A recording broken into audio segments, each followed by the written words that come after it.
And TSPN recently was out at Dietert Park with Hospice of Amador and Calaveras' 30-year celebration honoring their volunteers. So we're going to shoot over to Dietert Park with Ann Method. I'm the volunteer coordinator with Hospice of Amador and Calaveras, and we are so glad to have so many people come out today and help us celebrate our 30th anniversary and celebrate our wonderful volunteers.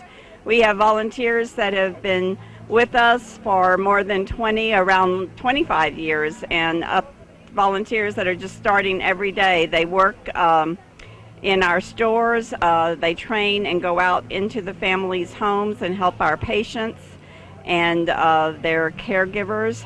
We have volunteers who work with children ages 3 through 18, our grief busters, and they work with children who have suffered the loss of a loved one. We have volunteers in the office that help us on a day-to-day basis, and volunteers that help with fundraising. We have our 2 wonderful thrift stores, so we have many, many volunteers. We have over 200 volunteers within our agency. Today we have food. We have hamburgers and hot dogs and potato salad and lemonade and lots of goodies. We've got lots of people enjoying this at this time. We have meat from Swingles today, and everything else came by way of Rayleigh's, and we are excited to have the Jackson Rotary and their Interact group here today to help us with this so that our volunteers can rest today and enjoy this event. We have face painters. We have Melissa Rasmussen, and then we have 2 young girls that are with Amador High School with the Emily and Ariana, and they're from the S Club, Amador High School. And we have one of our grief busters, Cookie Hurd, that is doing a beanbag toss for children also. So we've got lots of things going on. We have people sitting down already enjoying their food and people in line, so they seem to be having a good time. We have a little background music. We have an array of colors of shirts if they want to purchase one and wear it and support our hospice. We also have a fundraiser coming up. It's our first annual memorial golf tournament at La Contenta Golf Club. That's going to be on Saturday, October the 6th. It's a fun event. We hope a lot of people can participate in this and help raise a lot of money for hospice. We had a car donated, and we expect this to be a really great event. So we want you to come out, give us a call at the office if you have any kind of questions about this event. I want to see if I've got a poster that I can tell a little bit more about the fundraiser, so I can tell you the Thompson out of Placerville is donating a Buick sedan, a lovely car, so it's going to be an exciting event, and like I say, we hope to raise lots of money for our hospice. We serve our patients throughout Amador County and Calaveras County.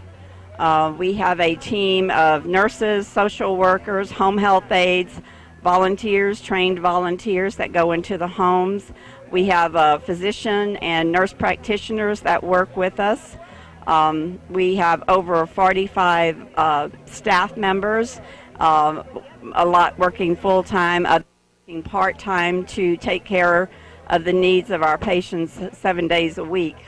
This is for the TV. Okay, somebody was telling me they couldn't hear me, but this is just for the TV. So anyway, that they can view it on the TV and hear what I've had to say. But anyway, we have a large group of staff, and like I say, to be in the homes as needed throughout the 24-hour day. We are not there continuously throughout the day. Caregivers are there helping to support their family member, and we're there to support their needs, whatever they need from a staff member. So come out if you're probably not going to see this just yet, so I hope that you will have come out today, sometime today. We're here from 11 a.m. to 2 p.m.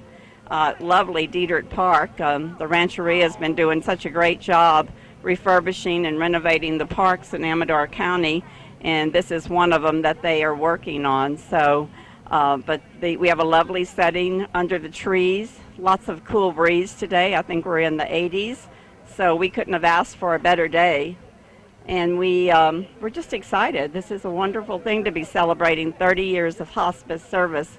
We started out with the volunteer base, and RN started our program, and it has grown by leaps and bounds over the years. We've served so many families. We've had retired nurse here today, Gail Sweet, and we have many other staff members that will be coming throughout the day.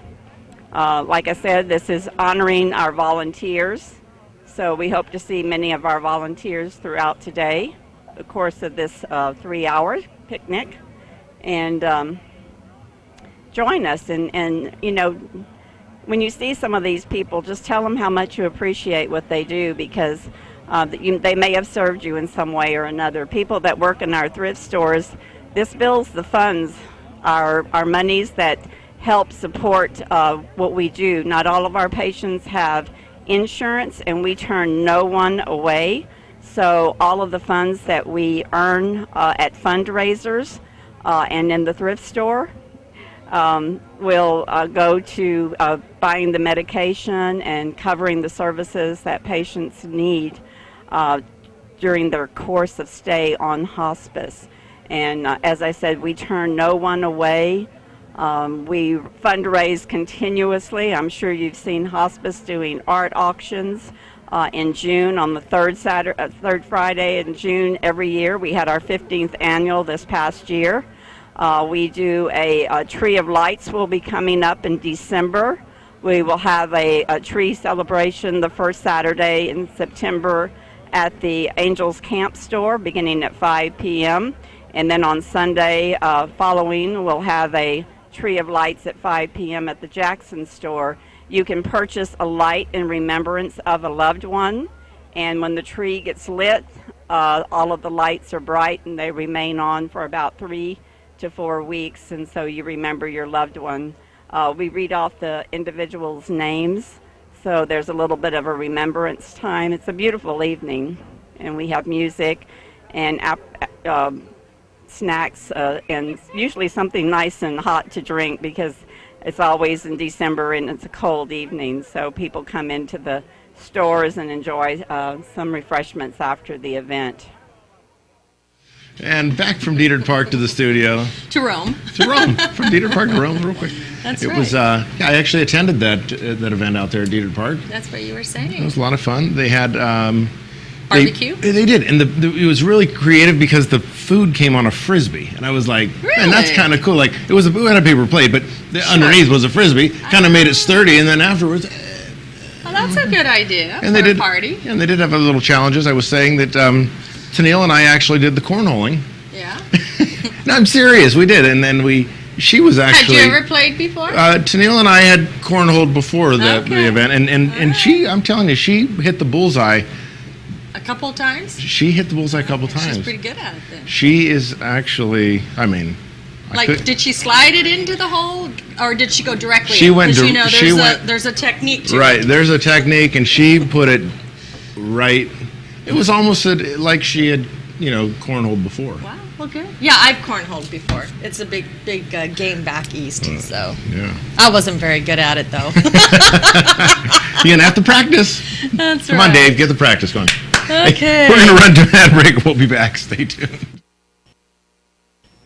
You're watching Amador County's local television network, TSPN.